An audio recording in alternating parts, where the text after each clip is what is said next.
من يهده الله فلا مضل له ومن يضلل فلا هادي له وأشهد أن لا إله إلا الله وحده لا شريك له وأشهد أن محمدا عبده ورسوله أما بعد اللهم صل على محمد وعلى آل محمد كما صليت على إبراهيم وعلى آل إبراهيم إنك حميد مجيد اللهم بارك على محمد وعلى آل محمد كما باركت على إبراهيم وعلى آل إبراهيم إنك حميد مجيد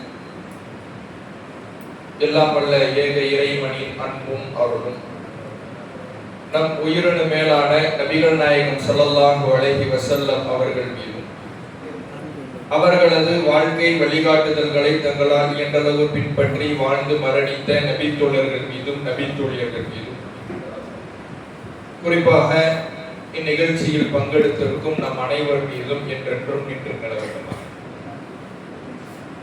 கண்ணியத்திற்குரிய எல்லாம் வல்ல அல்லாஹ்வின் நல்லடியார்களே,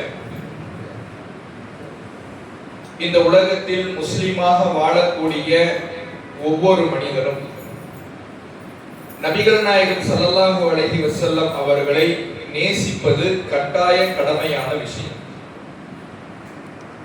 அவர்களின் மீதான நம்முடைய நேசம் உளப்பூர்வமாக ஆழமாக இந்த உலகத்தில் இருக்கின்ற அனைத்து விஷயங்களை விட அனைத்து மனிதர்களை விட நம்முடைய உள்ளத்தில் குடிக்கொள்ளுகிற பொழுதுதான் நம்முடைய மனதில் ஈமான் என்ற இறை நம்பிக்கை உறுதியாகிறது என்று திருமறை குர்ஆனும் ஹதீஸ்களும் நமக்கு சொல்லி காட்டுகிறது. நபிகள் நாயகம் ஸல்லல்லாஹு அலைஹி வஸல்லம் அவர்கள் சொல்லுகிறார்கள், லா யுமினு அஹதுக்கும் ஹத்தா அகூன அஹப்ப இலைஹி மின் வாலிதிஹி வ வலதிஹி வன்னாஸி அஜ்மஈன். உங்களில் ஒருவர் தன்னுடைய பெற்றோரை விட தன் பிள்ளைகளை விட ஏன் இந்த உலகத்தில் வாழுகிற அனைத்து மனிதர்களை விட நபிகள் நாயகம் ஸல்லல்லாஹு அலைஹி வஸல்லம் அவர்களை எப்போது நேசிக்கிறாரோ, எல்லா மனிதர்களை விட முதன்மைப்படுத்துகிறாரோ, முன்னிலைப்படுத்துகிறாரோ, அப்போதுதான் அவர் ஈமான் கொண்டவராக இறை நம்பிக்கை கொண்டவராக ஆகிறார் என்று அல்லாஹ்வுடைய தூதர் அவர்கள் சொல்லி காட்டுகிறார்கள். இந்த உலகத்தில் நமக்கு நெருக்கமான நமக்கு பிரியமான எந்த மனிதர்களாக இருந்தாலும் சரி, நாம் பெற்றெடுத்த பிள்ளைகளின் மீது நாம் வைத்திருக்கின்ற பாசத்துக்கு வார்த்தைகளால் அளந்து விட முடியாது. அப்படியான நாம் பெற்றெடுத்த பிள்ளைகளாக இருந்தாலும் சரி, நம்மை பெற்றெடுத்த நம்முடைய பெற்றோராக இருந்தாலும் சரி, நாம் பெரிதும் மதிக்கின்ற நம்முடைய தாயாக இருந்தாலும் சரி, தகப்பனராக இருந்தாலும் சரி, யாராக இருந்தாலும் அனைவருமே அல்லாஹ்வின் தூதர் அவர்களுக்கு அடுத்துதான். நபிகள் நாயகம் ஸல்லல்லாஹு அலைஹி வஸல்லம் அவர்களின் மீது நாம் வைக்கின்ற நேசம் தான் முதலிடத்தில் இருக்க வேண்டும். அப்படியான நேசம் நம் மனதில் எப்போது உருவாகிறதோ அப்போதுதான் நம்முடைய வாழ்க்கையில் இறை நம்பிக்கை உறுதியாகிறது என்று பொருள். நாம் ஈமான் கொண்டவராக ஆகிறோம் என்று பொருள் என்று திருமறை குர்ஆனும் ஹதீஸும் நமக்கு சொல்லுகிறது. இன்னொரு இடத்துல ரசூலுல்லாஹ் சொல்லும் பொழுது, ஒரு முஸ்லிம் எப்போது ஈமானுடைய சுவையை ஆழமான இறை நம்பிக்கையை பெறுவார் என்றால், கானல்லாஹு வ ரசூலுஹு அஹப்ப இலைஹி மிம்மா சிவாஹுமா, அல்லாஹ்வும் அல்லாஹ்வுடைய தூதரும் இந்த உலகத்தில் இருக்கின்ற அனைத்து பொருட்களை விட அனைத்து மனிதர்களை விட எப்போது ஒரு மனிதருக்கு நேசத்திற்குரியவர்களாக ஆகிறார்களோ அப்போதுதான் ஒரு மனிதன் ஈமானுடைய சுவையை பெற்றுக் கொள்கிறான், உறுதியான ஆழமான இறை நம்பிக்கையை பெற்றுக் கொள்கிறான் என்று நபிகள் நாயகம் ஸல்லல்லாஹு அலைஹி வஸல்லம் அவர்கள் சொல்கிறார்கள். இந்த உலகத்துல நமக்கு பிடிச்ச எத்தனையோ விஷயங்கள் இருக்கலாம், எத்தனையோ மனிதர்கள் இருக்கலாம், எல்லோரையும் விடவும் அல்லாஹ் தான் எனக்கு முதன்மையானவன், நபிகள் நாயகம் ஸல்லல்லாஹு அலைஹி வஸல்லம் அவர்கள் தான் எனக்கு விருப்பத்திற்குரியவர்கள் என்று நம்முடைய உள்ளத்தில் நேசம் வர வேண்டும். இன்னும் குர்ஆன் எந்த அளவுக்கு சொல்லுதுன்னா, அந்நபியு அவுலா பில் முஃமினீன மின் அன்ஃபுஸிஹிம், இந்த நபி இறை நம்பிக்கையாளர்களுக்கு மூமின்களுக்கு அவர்களுடைய உயிரை விட விருப்பத்திற்குரியவராக இருக்க வேண்டும். இந்த உலகத்துல ஒரு மனிதனுக்கு மிக விருப்பமானதுன்னா அவனுடைய உயிராகத்தான் இருக்கும். தன்னுடைய பிள்ளைகளை விட தன்னுடைய பெற்றோர்களை விட இந்த உலகத்தில் அவன் நேசிக்கின்ற அனைத்து மனிதர்களை விட தன்னுடைய உயிருக்கு எப்போதுமே ஒரு மனிதன் முக்கியத்துவம் கொடுப்பான். கொரோனா காலத்துல பார்க்கலாம், கொரோனா காலத்துல முஸ்லிம்கள் தான் தன்னுடைய இந்த மார்க்கம் சொல்லுகிற பொது நலத்திற்காக அனைத்து விதமான தியாகங்களை செய்து மக்களுக்காக பாடுபட்டார்கள். கொரோனாவில் இறந்த உயிர்கள் இருக்கிறார்கள். ஆனா மற்ற மக்களை எல்லாம் பார்த்தீங்கன்னா தன்னுடைய மனைவிக்கு கொரோனா வந்து விட்டால் கணவன் விரண்டோடுகிறார். வெளிநாட்டிலிருந்து ஒரு கணவன் கேரளாவிற்கு வருகிறார். அந்த கணவனை வீட்டுக்குள்ளே மனைவி சேர்க்கவில்லை. ஏன்? தன்னுடைய உயிர் மீது இருக்கக்கூடிய பயம். அப்ப தன்னுடைய உயிர் மீது இருக்கக்கூடிய பயம், தன்னுடைய உயிர் மீது இருக்கக்கூடிய அக்கறை வேறு எந்த மனிதருக்கு முக்கியத்துவம் கொடுப்பதை விட்டு ஒரு மனிதனை தடுத்து விடும். ஏன்னா அதைத்தான் அவன் பெரிதாக மதிப்பான். அப்படிப்பட்ட தன் உயிரை விட ஒவ்வொரு மனிதனும் நேசிப்பதற்கு தகுதியானவர்கள் நபிகள் நாயகம் ஸல்லல்லாஹு அலைஹி வஸல்லம் அவர்கள் தான். அவர்களின் மீது அதிகமான நேசம் இருக்கணும்னு மார்க்கம் சொல்லுது. அப்ப இப்படி நபிகள் நாயகம் ஸல்லல்லாஹு அலைஹி வஸல்லம் அவர்களின் மீது நாம் கொள்ள வேண்டிய நேசத்தை மார்க்கம் அதிகமாக வலியுறுத்துகிறது. அந்த நேசம் இருந்தால் தான் நம்மிடத்தில் ஈமான் இருக்கிறது என்று சொல்லுகிறது. ஆனால் இப்படியான நேசத்தின் பெயரால் இன்றைக்கு பல்வேறு தவறான பழக்கங்களும் தவறான காரியங்களும் மக்களிடத்தில் நடைமுறையில் இருப்பதை பார்க்கலாம். பொதுவாகவே ஒரு அடிப்படையை நாம் புரிந்து கொள்ள வேண்டும். எந்த ஒரு தவறான கொள்கையை, தவறான பழக்க வழக்கங்களை மார்க்கத்தின் பெயரால் செய்யக்கூடியவர்கள் யாராக இருந்தாலும் அவர்கள் தாங்கள் செய்வது தவறு என்று ஒப்புக்கொண்டு செய்வது கிடையாது. அதை மக்கள் மத்தியிலே எடுத்து சொல்லும் பொழுது நன்மையை போன்றுதான் எடுத்து சொல்வார்கள். இது ஒரு நல்ல காரியம், இது ஒரு சிறந்த காரியம், மார்க்கத்தில் வலியுறுத்தப்பட்ட காரியம் என்பதை போன்றுதான் மக்களிடத்திலே அறிமுகம் செய்வார்கள். அதனாலதான் அல்லாஹ் குர்ஆனிலே சொல்கிறான், யஹ்ஸபூன அன்னஹும் யுஹ்ஸினூன சுன்ஆ. அவர்கள் தாங்கள் நன்மை செய்வதாகவே கருதி கொண்டிருப்பார்கள். மக்களிடத்தில் அவங்க எடுத்து சொல்லும் பொழுது ஏதோ நல்லதை செய்வதாக சொல்வார்கள். இன்றைக்கு அப்படி என்ன காரியத்தை சொல்லுகிறார்கள்? நபியை நேசிக்க வேண்டும், நபிகள் நாயகம் ஸல்லல்லாஹு அலைஹி வஸல்லம் அவர்களை நாங்கள் நேசிக்கிறோம், மாணவியின் மீது மகத்தான அன்பு கொண்டிருக்கிறோம் என்று ஒரு வார்த்தையை பயன்படுத்துவார்கள். இந்த வார்த்தை நல்ல வார்த்தையா? சிறந்த வார்த்தை தான். ஏன்? ரசூலுல்லாஹ்வை நாம நேசிக்கணும், ரசூலுல்லாஹ்வை மதிக்கணும், நபிகள் நாயகத்தின் மீது அளவு கடந்த பாசம் வைக்க வேண்டும். அதுதான் நம்முடைய இறை நம்பிக்கையை உறுதிப்படுத்தும். இந்த வார்த்தையில எந்த பிழையும் கிடையாது. ஆனால் இந்த வார்த்தையை சொல்லிவிட்டு இறைவன் குறிப்பிடுவதை போல தாங்கள் நல்ல காரியம் செய்வதாக கருதுவார்கள் சொல்றாங்க. அது போல இந்த வார்த்தையை சொல்லிவிட்டு அவர்கள் செய்யக்கூடிய காரியம் என்னவென்று பார்த்தால் மௌலிது மீலாத். இப்ப ரபியுல் அவ்வல் மாசத்துல நம்ம அடியெடுத்து வைத்திருக்கோம். இந்த ரபியுல் அவ்வல் மாதம் வந்து விட்டாலே இந்த மாதத்தில் தான் நபிகள் நாயகம் ஸல்லல்லாஹு அலைஹி வஸல்லம் அவர்கள் பிறந்தார்கள். அவர்களுடைய பிறந்த தினத்தை நாம் கொண்டாட வேண்டும் என்ற ஒரு கலாச்சாரத்தை உண்டாக்கி இதிலே பாட வேண்டிய ஒரு வணக்கம், ஒரு நாம் செய்ய வேண்டிய ஒரு அமல் என்று சுபஹான மௌலிது என்ற ஒரு புத்தகத்தை படிப்பார்கள், பாடலாக படிப்பார்கள். இந்த சுபஹான மௌலிது என்ற இந்த புத்தகத்தை படித்தால் என்னென்ன நன்மை என்று அவர்களே எழுதி வைத்திருக்கிறார்கள். சுபஹான மௌலிதுன்னு ஒரு புத்தகத்தை எழுதி அந்த புத்தகத்தை படித்தால் என்னென்ன நன்மை இருக்கிறது, அதை இந்த ரபியுல் அவ்வல் மாதம் படிக்க வேண்டும், நபிகள் நாயகத்தினுடைய நேசத்தை வெளிப்படுத்துகின்ற விதமாக படிக்க வேண்டும் எழுதி வச்சிருக்கிறார். இதில் எழுதப்பட்ட இந்த விஷயத்தை பார்த்தால், படித்தால் அது உண்மையிலேயே ரசூலுல்லாஹின் மீது கொண்டிருக்கிற நேசத்தை வெளிப்படுத்தும் விதமாக இருக்கிறதா அல்லது அல்லாஹ்வை குறைத்து மதிப்பிடும் விதமாக இருக்கிறதா, நபிகள் நாயகத்துக்கு முரண்படும் விதத்தில் இருக்கிறதா என்பதை ஒரு முஸ்லிம் எளிமையாக அறிந்து கொள்ளலாம். என்ன எழுதி வச்சிருக்கிறாங்க அப்படின்னா, இந்த மௌலிது பாடல்கள்ல அவங்க எழுதி வைத்திருக்கக்கூடிய ஒரு விஷயம் என்னன்னா, இந்த மௌலித சிறப்பை ஆரம்பத்துல அட்டை பகுதிக்கு பிறகு என்ன செய்வாங்கன்னா எழுதி வச்சிருப்பாங்க. மௌலிது கிதாபை திறந்தோம்னா அதனுடைய முன்னுரையில ஹாசியா அப்படின்னு ஒரு முன்னுரை வச்சிருப்பாங்க. இந்த ஹாசியாங்கிற முன்னுரை அரபு தமிழில் எழுதப்பட்டிருக்கும். அரபு தமிழ் அப்படின்னா என்னன்னா, எழுத்து என்னவா இருக்கும்னா அரபாக இருக்கும், தமிழ்ல எழுதியிருப்பாங்க. இப்ப தங்கிலீஷ்ங்கிறோம்ல, தங்கிலீஷ்னா தமிழை எழுதுவோம், எதுல எழுதுவோம்னா இங்கிலீஷ்ல எழுதுவோம். என்ன அப்படின்னா ENNA என்ன அப்படின்னு எழுதுவோம். எழுதுவது தமிழ், சொல்வது தமிழ், எழுதுவது இங்கிலீஷ். இதே மாதிரி தான் அரபு தமிழ்னு அன்றைய கால தமிழ் இலக்கியத்துல ஒரு நடைமுறை இருந்துச்சு. சொல்வது தமிழ், ஆனால் எழுத்து அரபுல இருக்கும். இந்த அரபு தமிழ்ல முன்னுரையில் ஹாசியா என்கின்ற முன்னிலையில மௌலிதுக்கான சிறப்புகள் என்னென்ன அப்படிங்கறத என்ன செஞ்சிருக்கிறாங்கன்னா எழுதி வச்சிருக்கிறாங்க. அதுல ஒரு இடத்துல எழுதும் பொழுது, ஒரு புர்ஹான்பூர் அப்படிங்கிற ஒரு ஊர்ல ஒரு நெருப்பு வணங்கி ஒருத்தர் இருந்தாங்க. புர்ஹான்பூர் அப்படிங்கிற ஒரு ஊர்ல நெருப்பு வணங்கி ஒருத்தர் இருந்திருக்கிறாங்க. இந்த நெருப்பு வணங்கியினுடைய நெருப்பு வணங்கி என்ன பண்றாங்கன்னா, ஒவ்வொரு வருடமும் அதாவது மௌலிதை என்ன செய்யறாருன்னா ஓதுறான். அவன் வந்து யாரு? நெருப்பு வணங்கி. அந்த இளைஞன் ஒரு நெருப்பு வணங்கி, நெருப்பை வணங்கக்கூடியவன், மஜூசி. இந்த மஜூசியான இளைஞன் எப்போதுமே என்ன செய்யறான்னா மௌலிது ஓதுறான். தனது நாயகம் குத்துபுர் ரப்பானி கோசுல் சமதானி சையீதினா முஹைதீன் அப்துல் காதிர் ஜீலானி அவர்களின் பெயரால் கலப்பற்ற பரிபூர்ணமான எண்ணமுடையவர். அந்த மஜூசி என்கிறவர் முஹைதீன் அப்துல் காதிர் ஜீலானி மேல ரொம்ப பற்றுள்ளவர். இன்னும் அவர் தன் சுயமதத்தை பரிபூர்ணமான எண்ணமுடையவர். அவர் தன்னுடைய சுயமதம், நெருப்பு வணங்குற கொள்கை இருக்குதுல்ல, அதுலயும் பரிபூர்ணமான எண்ணமுடையவரா, நல்ல ஈடுபாடு உள்ளவரா. அப்துல் காதிர் ஜீலானி மேலையும் நல்ல ஈடுபாடு உள்ளவரா.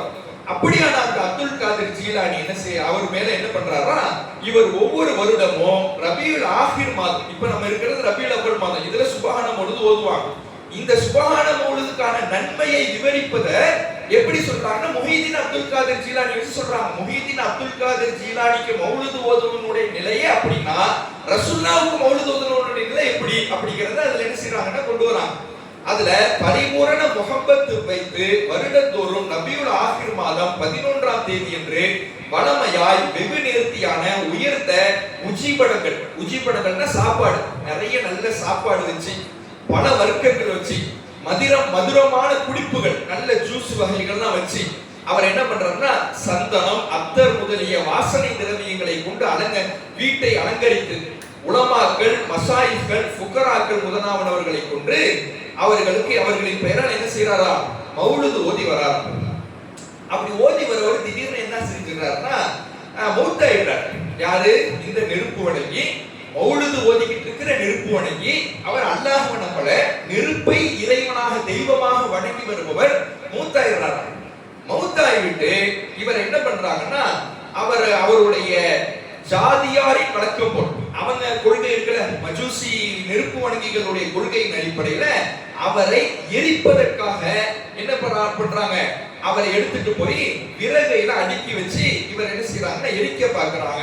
ஆனா இவருடைய உடல் எரியவே இல்லை.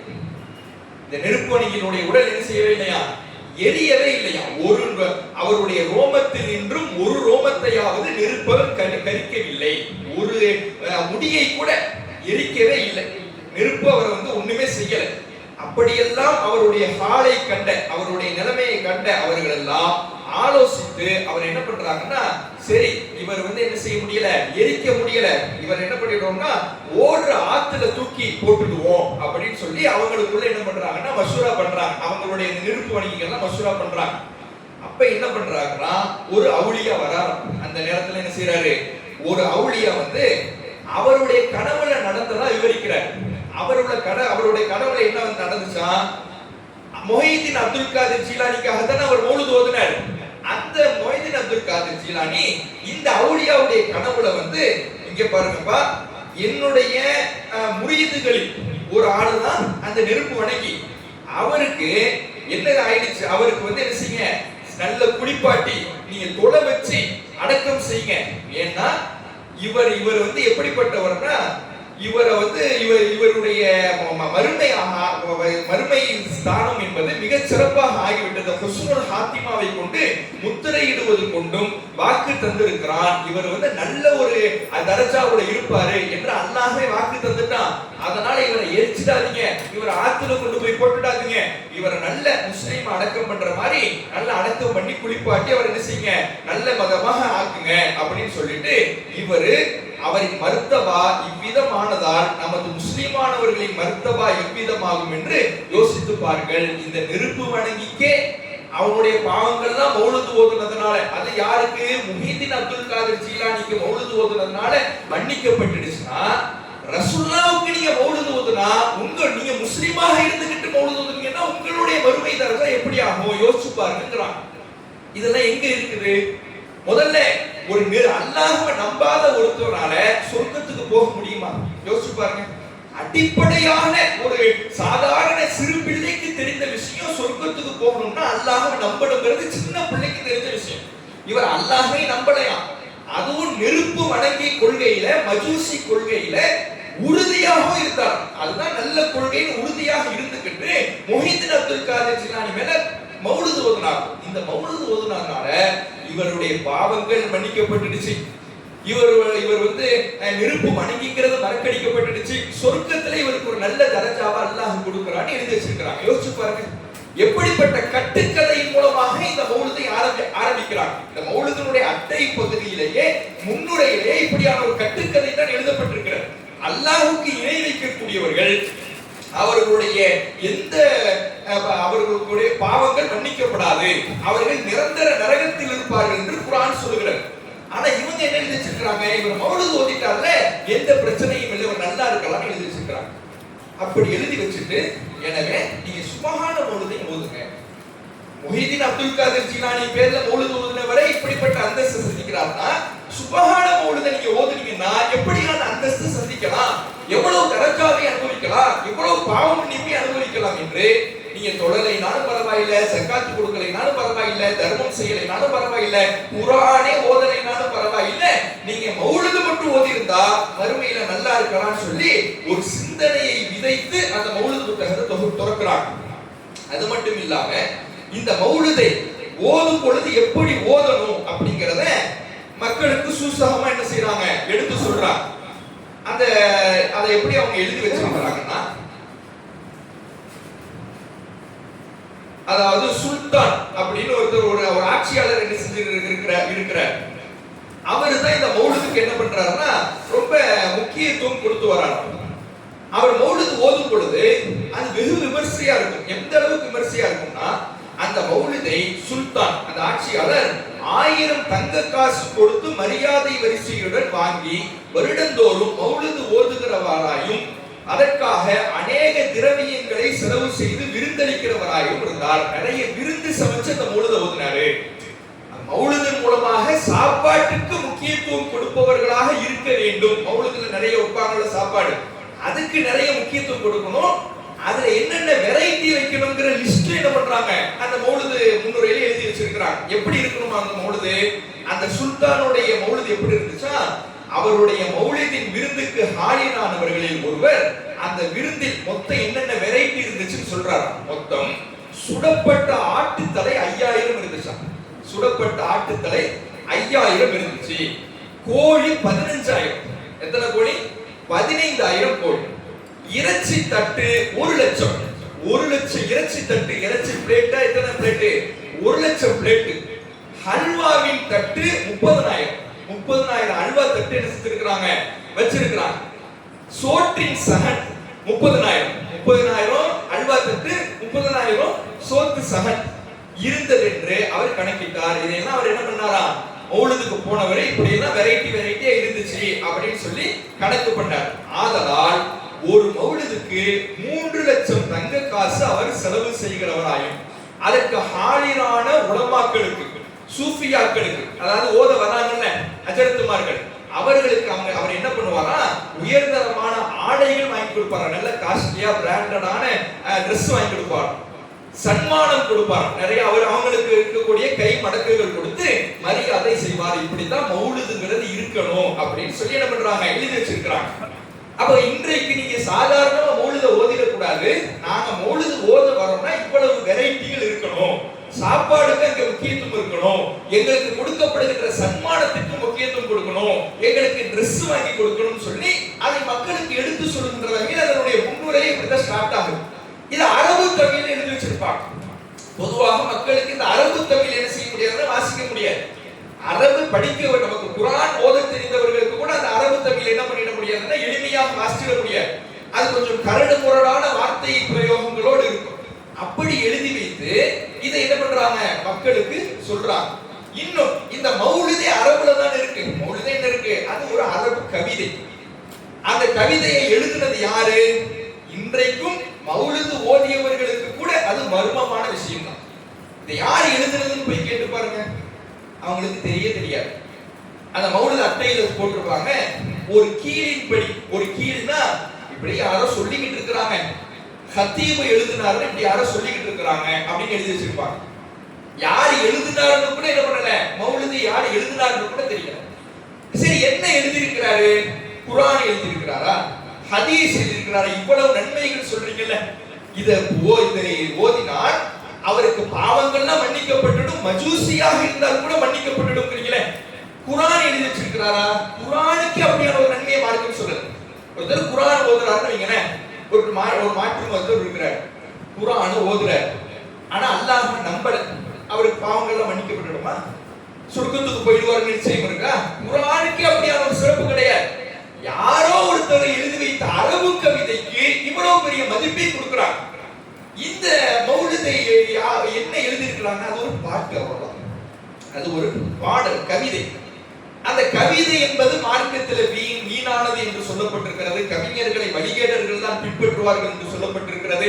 கவிதை நிரம்பி இருப்பது, வயிற்றிலே சீல்சனம் நிரம்பி இருப்பதை விட மிக மோசமானது என்று மார்க்கத்தில் சொல்லப்பட்டிருக்கிறது. இதுவெல்லாம் நமக்கு தெரியும். கவிதை என்பது ரொம்ப மோசமாக மார்க்கத்தில் சொல்லப்பட்டிருக்கு. இவ்வளவு மோசமாக சொல்லப்பட்ட ஒரு விஷயம் வணக்கமாக ஆகுமா? இன்றைக்கு தொழுகை வணக்கம்.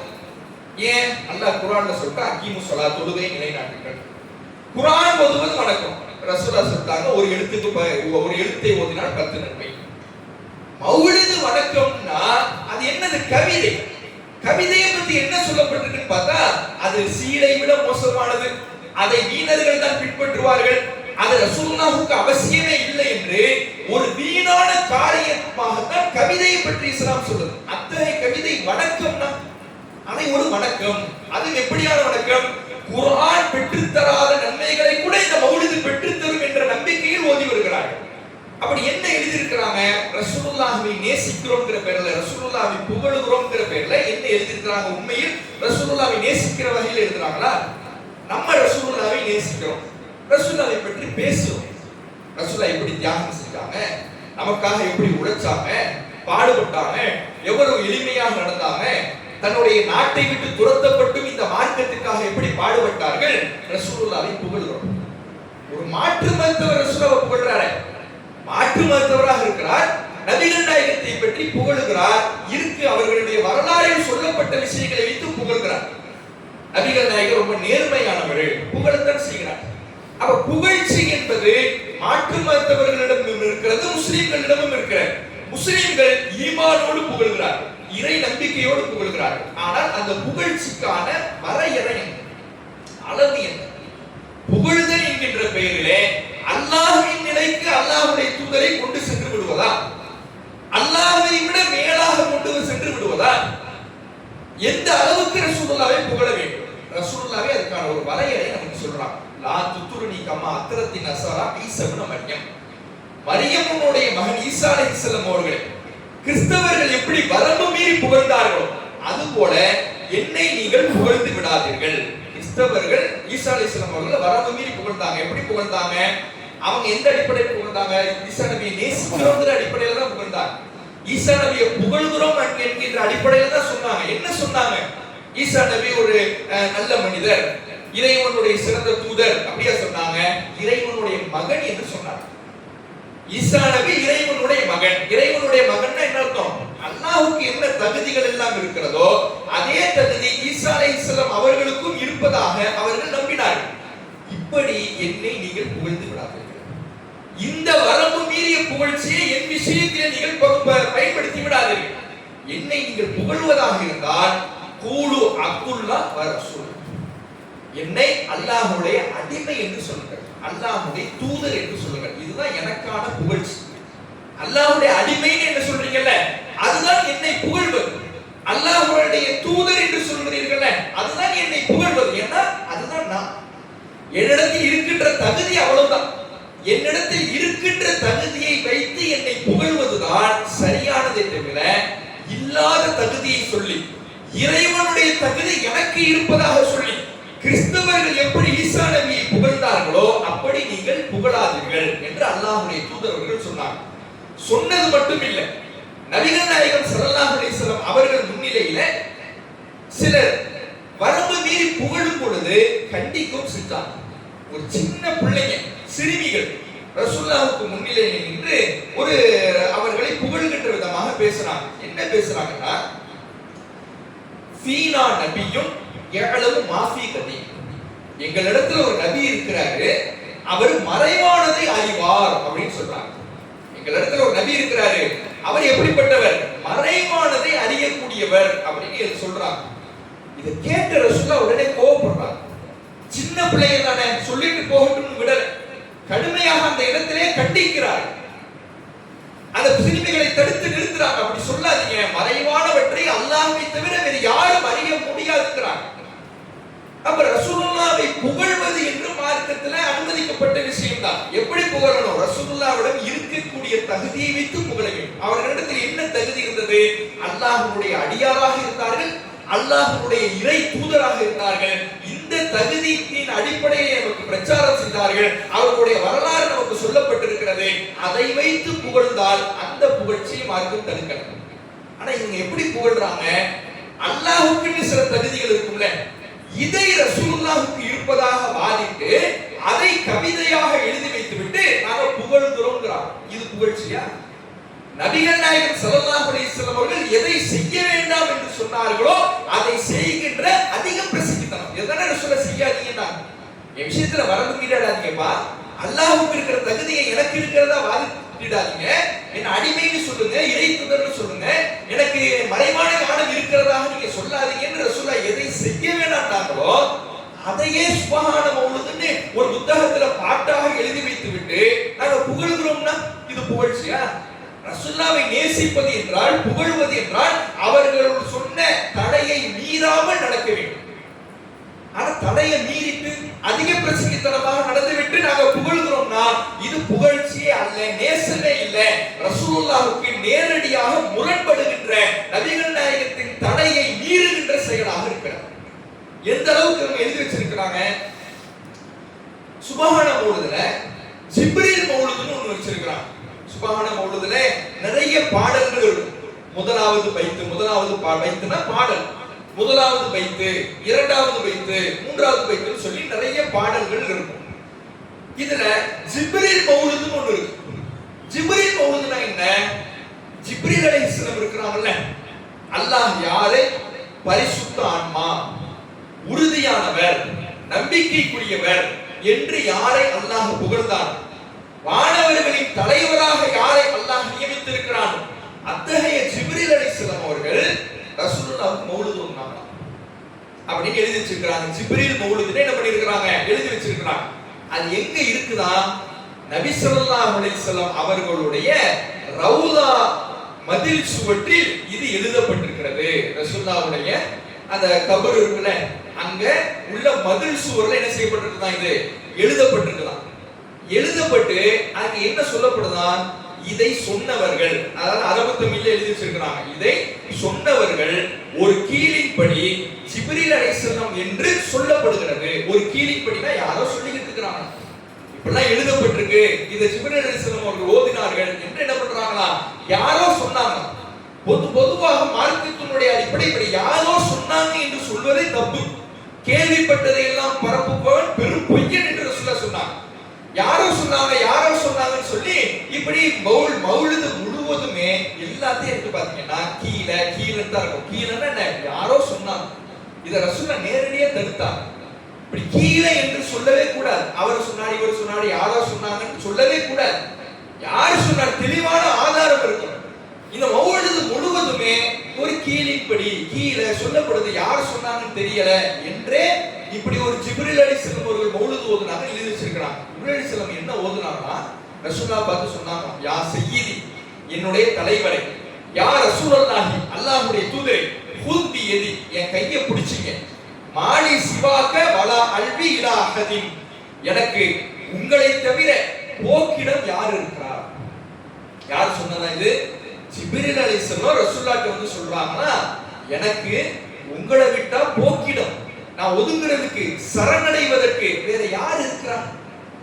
ரசூலுல்லாஹ்க்கு வந்து ஜிப்ரீல் அலைஹிஸ்ஸலாம் கேட்டாங்க. இவ்வளவு பெரிய அப்பட்டமான ஜிப்ரீல் அலைஹிஸ்ஸலாம் அவர்களை இழிவுபடுத்துகின்ற, அவர்களை கொச்சைப்படுத்துகின்ற, அவர்களுக்கு இறைவன் சூட்டிய தகுதிகளை இல்லாமல் ஆக்குகின்ற வரிகளை எழுதி வச்சிருக்கிறாங்க. ஜிப்ரீல் அலைஹிஸ்ஸலாம் அவர்கள் வந்து இப்படி பாடி குர்ஆன்ல இருக்கு. ஜிப்ரீல் அலைஹிஸ்ஸலாம் அவர்கள் வந்தார்கள் என்றாலே அது ரசூலுல்லாஹ் சொன்னாதான் நம்மளாலே தெரிஞ்சுக்க முடியும். ஜிப்ரீல் அலைஹிஸ்ஸலாம் இப்படி சொன்னார்கள் என்றால் ரசூலுல்லாஹ் சொன்னாதான் நம்மால் அறிந்து கொள்ள முடியும். ஜிப்ரீல் அலைஹிஸ்ஸலாம் அவர்கள் இப்படி சொன்னார்கள்னு ரசூலுல்லாஹ் எந்த இடத்துல நமக்கு சொன்னாங்க? எந்த குர்ஆன் வசனத்துல இருக்கு? எந்த ஹதீஸ்ல இருக்கு? எங்கேயுமே இப்படி கிடையாது. இப்படி ஒரு பொய்யை எழுதுறாங்க. அந்த பொய்யும் எப்படி இருக்கு? எனக்கு போக்கிடம் உங்களை தவிர வேறு யாரும் இல்லை என்று ஜிப்ரீல் அலைஹிஸ்ஸலாம் அவர்கள் சொன்னாங்க. ஒரு மனிதனே நம்ம இப்படி சொல்லக்கூடாது. மனிதர்களாகிய நாமே இப்படியான வார்த்தையை பயன்படுத்துவதற்கு மார்க்கத்தில் தடை இருக்குது. ஏன்? நம்முடைய போக்கிடம், நம்முடைய ஒதுங்குமிடம், நாம் சரணடையும் இடம் எல்லாமே அல்லாஹ் என்கின்ற நம்பிக்கை தான் ஒரு முஸ்லிம் இடத்துல இருக்க வேண்டும். தூங்கும் பொழுது ஓதக்கூடிய துஆவில் கூட அல்லாஹ் நமக்கு கற்றுத் தருகின்ற வார்த்தை என்ன? லா மல்ஜஅ வலா மன்ஜஅ மின்க இல்லா இலைக். யா அல்லாஹ், ஒதுங்குமிடம் உன்னிடத்தில் தவிர வேறு இல்லை. நான் ஒதுங்குற இடம் உன்னிடத்தில் தான் இருக்கிறது. நான் சரணடையும் இடம் உன்னிடத்தில் தான் இருக்கிறது. நான் கட்டுப்படும் இடம் உன்னிடத்தில் தான் இருக்கிறது. உன்னை தவிர போக்கிடம் எனக்கு வேறு வழி இல்லை என்றுதான் தூங்கும் பொழுது ஓதுகின்ற துஆவில் கூட மார்க்கம் நமக்கு கற்றுத் தருகிறது. அதே போல அல்லாஹ் இன்னும் திருமறை குர்ஆனிலே சொல்லி காட்டுகிறார், லை யுஜீரனி மினல்லாஹி அஹதுன் வலன் அஜித மின் தூனிஹி முல்தஹதா. அல்லாஹ்வை விடுத்து போக்கிடம் வேறு எதுவும் இல்லை என்று நபியே நீங்கள் சொல்லுங்கள் என்று அல்லாஹ் சொல்றார். அல்லாஹ்வை தவிர எந்த போக்கிடமும் இல்லை, எந்த சரணடையும் இடமும் இல்லை. ரசூலுல்லாஹ் பார்த்து நீங்க சொல்லுங்க. அப்படியான நபி அவங்களை தவிர வேறு எந்த போக்கிடமும் இல்லைன்னு ஜிப்ரீல் அலைஹிஸ்ஸலாம் சொன்னாங்க. எப்படி குர்ஆனுக்கு நேர் முரணான வார்த்தைகள் எழுதி வச்சிருக்கிறாங்க பாருங்க. இது எப்படி ரசூலுல்லாஹ்வை நேசிக்கிறதா ஆகும்? இது ரசூலுல்லாஹ்வை நேசிப்பதா? நபிகள் நாயகம் ஸல்லல்லாஹு அலைஹி வஸல்லம் அவர்களை நேசிப்பதுனா அவங்க என்ன கொள்கையை சொல்லி தந்தாங்க, என்ன அறிவுரைகளை வழங்கினார்கள், எப்படி நடக்க சொன்னார்கள், நம்முடைய வாழ்க்கையை எப்படி அமைத்துக் கொள்ள சொன்னார்கள், அப்படி நம் வாழ்க்கையை, நம் கொள்கையை, நம் பேச்சை, நம் செயலை எல்லாவற்றையும் ரசூலுல்லாஹ் சொன்ன அடிப்படையில் அமைத்துக் கொள்ள வேண்டும். அதுதான் உண்மையான நேசம். அல்லாஹ் குர்ஆன்ல அப்படிதான் சொல்றான், இன் குன்தும் துஹிப்புனல்லாஹ் ஃபத்தபிஊனி. அல்லாஹ் நீங்கள் நேசிப்பதாக இருந்தால் நபிகள் நாயகம் ஸல்லல்லாஹு அலைஹி வஸல்லம் அவர்களை பின்பற்றுங்கள். ரசூலுல்லாஹ்வை பின்பற்றுவதுதான் உண்மையான நேசம். ஆனா ரசூலுல்லாஹ் எந்த தடையை சொன்னாங்களோ அதை மீறிக்கிட்டு நேசம்ங்கறாங்க. என்ன அல்லாஹ்வுடைய நிலைக்கு புகழாதீங்கன்னா நாங்க புகழுவோம். ஏன்னா எங்களுக்கு நேசம் இருக்குன்னா, எனக்கு மறைவான ஞானம் இருக்குதுன்னு சொல்லாதீங்கன்னு ரசூலுல்லாஹ் சொன்னா நாங்க சொல்லுவோம். அதுதான் எங்களுடைய நேசம்னா இது எப்படி நேசமாகும்? இது ரசூலுல்லாஹ்வுடைய தடையை மீறுகிற செயல் இல்லையா? ரசூலுல்லாஹ்வுக்கு நேரடியாக முரண்படுகிற செயல் இல்லையா? ரசூலுல்லாஹ்வுடைய தடையை தூக்கி வீசுகிற செயல் இல்லையா? இதை செய்துட்டு உண்மையான நேசம் மௌலிது தானா?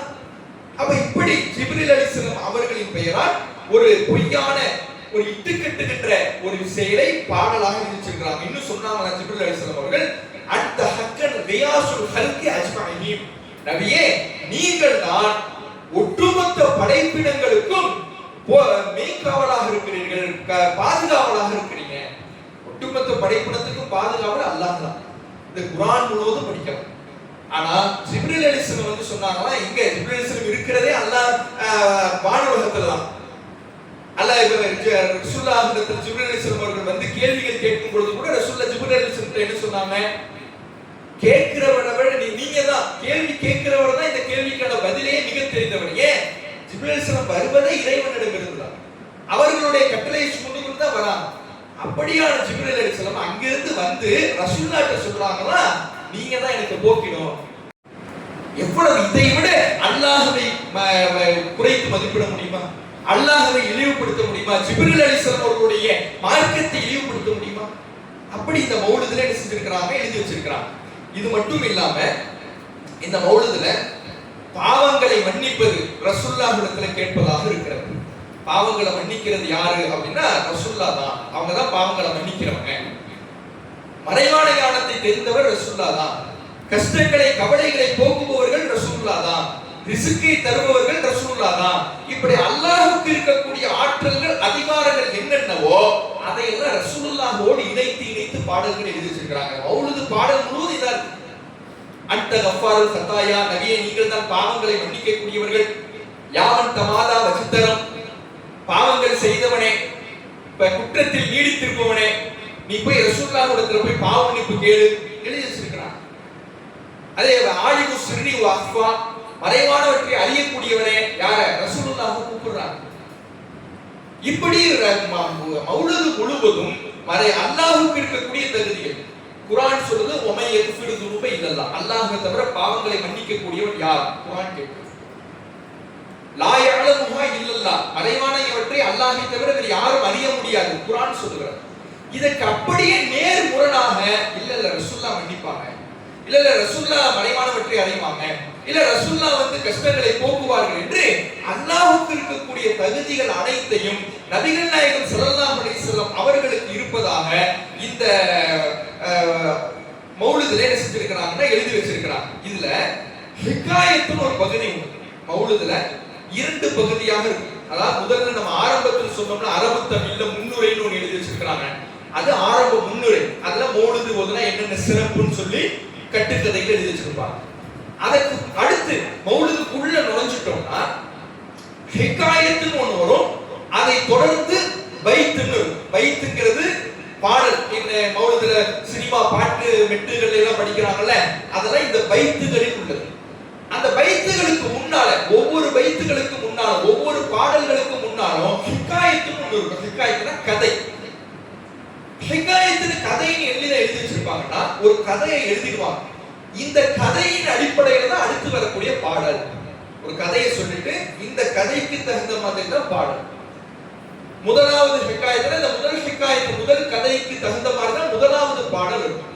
இது மாதிரி மூன்றாவது பாடலுக்கு முந்தி ஒரு ஹிகாயத் எழுதி இருக்கிறாங்க. மூன்றாவது ஹிகாயத், அதுல ரசூலுல்லாஹ் பத்தி ஒரு கதை ருவிய அறிவிக்கப்படுகிறது. நம்ம ஏற்கனவே சொன்னோம்ல, மௌலிது முழுக்க என்ன சொல்லப்படுது, அறிவிக்கப்படுது. யாரோ சொல்லி இருக்கிறாங்க, இப்படியான பொய்கள் தான் இருக்கு. அறிவிக்கப்படுது, யாரோ சொன்னாங்க. என்ன சொன்னாங்களா? அன்ன நூறல் அர்ஷ், அர்ஷுடைய அல்லாஹ்வுடைய அர்ஷ் இருக்குல, அந்த அர்ஷுடைய ஒளி, வல் குர்சி சிம்மாசனத்தினுடைய ஒளி, வல் லவ்ஹ் லவ்ஹுல் மஹ்ஃபூல் இருக்குல, அந்த லவ்ஹுல் மஹ்ஃபூலுடைய ஒளி, வல் கலம் அந்த பேனா லவ்ஹுல் மஹ்ஃபூல் எழுதுகிற பேனா இருக்குல, அந்த பேனாவுடைய ஒளி, வஷம்ஸ் சூரியனுடைய ஒளி, வல் கமர் சந்திரனுடைய ஒளி. இப்படி எல்லாவற்றினுடைய ஒளி. ஒளினா அதனுடைய மூலத்தை சொல்றார். லவ்ஹுல் மஹ்ஃபூலுடைய மூலம், அல்லாஹ்வுடைய அர்ஷுடைய மூலம், அந்த லவ்ஹுல் மஹ்ஃபூல் எழுதிய பேனாவுடைய மூலம், சூரியனுடைய மூலம், சந்திரனுடைய எல்லாவற்றினுடைய ஒளி. அதனுடைய மூல பொருள் என்னன்னா குலிக மின் நூரி முஹம்மதின் ஸல்லல்லாஹு அலைஹி வஸல்லம், ரசூலுல்லாஹ்வுடைய ஒளி தான். அப்படின்னா என்ன அர்த்தம்? எல்லாமே ரசூலுல்லாஹ் தான். ரசூலுல்லாஹ் இருந்ததுன்னா அல்லாஹ் அர்ஷையே படைச்சிருக்கான். ரசூலுல்லாஹ் இருந்ததுன்னா அல்லாஹ் லவ்ஹுல் மஹ்ஃபூலே படைச்சிருக்கான். ரசூலுல்லாஹ் இருந்ததுன்னா அந்த லவ்ஹுல் மஹ்ஃபூல் எழுதுகிற பேனாவே அல்லாஹ் படைச்சிருக்கான். சூரியனை ரசூலுல்லாஹ் இருந்தா படைச்சு எல்லாமே உலகமே ரசூலுல்லாஹ் தான். அண்ட சராசரமே ரசூலுல்லாஹ் தான். ரசூலுல்லாஹ் இல்லாமல் அணுவும் அசையாது எதுவும் செய்யப்படாது. அந்த அளவுக்கு எழுதி வச்சிருக்காங்க. அப்ப யாராக ரசூலுல்லாஹ் எழுதுறாங்க? நபிகள் நாயகம் ஸல்லல்லாஹு அலைஹி வஸல்லம் அவர்களை யாராக கற்பனை செய்து எழுதிருக்கிறாங்கன்னா அல்லாஹ்வாக. இன்னும் சொல்ல போனா அல்லாஹ்வுக்கு இடம் கேளாங்க. ஏன்னா ஜிப்ரீல் அலைஹிஸ்ஸலாம் அல்லாஹ்ட்ட இருந்து வந்து தான் ரசூலுல்லாஹ்ட்ட ஓதுறாங்க. அப்ப அல்லாஹ்வை மதிக்கல, அல்லாஹ்வை நேசிக்கல, அல்லாஹ்வை இழிவுபடுத்தி விட்டு ரசூலுல்லாஹ்வை உயர்த்துகிறோம் புகழுகிறோம் என்ற பெயரிலே ரசூலுல்லாஹ்வுக்கு நேர் முரணாக இப்படியான வார்த்தைகளை அல்லாஹ்வை இழிவுபடுத்துகிற வார்த்தைகளை எழுதி வச்சிருக்கிறார். அப்ப அல்லாஹ்வுடைய அர்ஷே ரசூலுல்லாஹ்ட்ட இருந்தா படைக்கப்பட்டிருக்கணும். யோசிச்சு பாருங்க. இப்படிப்பட்ட அல்லாஹ்வுடைய அர்ஷ் என்பது வசிய குர்சியு சமாவாத்தி வல்லல், அல்லாஹ்வுடைய அந்த அர்ஷ் சிம்மாசனம் என்பது வானம் பூமியை உள்ளடக்கக்கூடிய, அதை மாணவர்கள் சுமந்து கொண்டிருப்பார்கள். அதனுடைய பிரம்மாண்டத்தை அதனுடைய வடிவத்தை வார்த்தைகளால் வடிக்க முடியாது. அப்படிப்பட்ட ஒரு பிரம்மாண்டமான இறைவனுடைய சிம்மாசனம், இறைவனை விட்டு நீங்காத ஒரு இடம் பிடிக்கின்ற சிம்மாசனம். அப்படியான அந்த விஷயத்தை ரசூலுல்லாஹ் இருந்தா வந்துச்சுன்னா, உலகமே ரசூலுல்லாஹ் இருந்தா வந்துச்சுன்னா, அப்ப ரசூலுல்லாஹ்வை எங்க வைக்கிறாங்க? ரசூலுல்லாஹ் சொன்ன இடத்துல வைக்கிறாங்களா, அல்லாஹ்வுடைய இடத்துல வைக்கிறாங்க? ரசூலுல்லாஹ் என்ன அல்லாஹ்வுடைய அடிமை என்று சொல்லுங்கள், என்னை அல்லாஹ்வுடைய தூதர் என்று சொல்லுங்கள், இந்த லெவல்ல என்ன வைங்க என்று ரசூலுல்லாஹ் சொல்லி கொடுத்தாங்க. ஆனா இவங்க என்ன பண்றாங்க? ரசூலுல்லாஹ்வை அல்லாஹ்வுடைய இடத்துக்கு கொண்டு போய் வைக்கிறாங்க. இப்படி மூன்றாவது பாடல்ல மூன்றாவது ஹிகாயத்துல சொல்லிருக்காங்க. இன்னும் இதுல இந்த ரசூலுல்லாஹ்வுடைய ஒளியிலிருந்து தான் இவ்வளவு படைக்கப்பட்டிருக்கு சொல்றாங்கல்ல.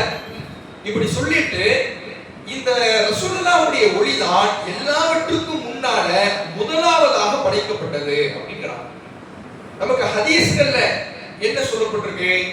பேனாதான் முதலாவதாக படைக்கப்பட்டது ஹதீஸ். எழுதுகோள் பேனாதான் முதலாவதாக படைக்கப்பட்டது அப்படின்னு ஹதீஸ். அப்படி நேரடியாக ஹதீஸ் இருக்கும் பொழுது இவங்க என்ன எழுதிச்சிருக்காங்க? இல்ல ரசூலுல்லாஹ்வுடைய ஒளி, ரசூலுல்லாஹ்வுடைய மூலப்பொருள் தான் முதலாவதாக படைக்கப்பட்டுச்சு. அதிலிருந்து தான் அர்ஷே வந்துச்சு, அதிலிருந்து தான் லௌஹுல் மஹ்ஃபூலே வந்துச்சு, அதிலிருந்து தான் லௌஹுல் மஹ்ஃபூலே எழுதுகிற பேனாவே வந்துச்சுன்னு சொல்லி எல்லாவற்றுக்கும் மேலாக ரசூலுல்லாஹ் தான் இந்த உலகத்துல எல்லாமுமாய் இருக்கிறாங்க.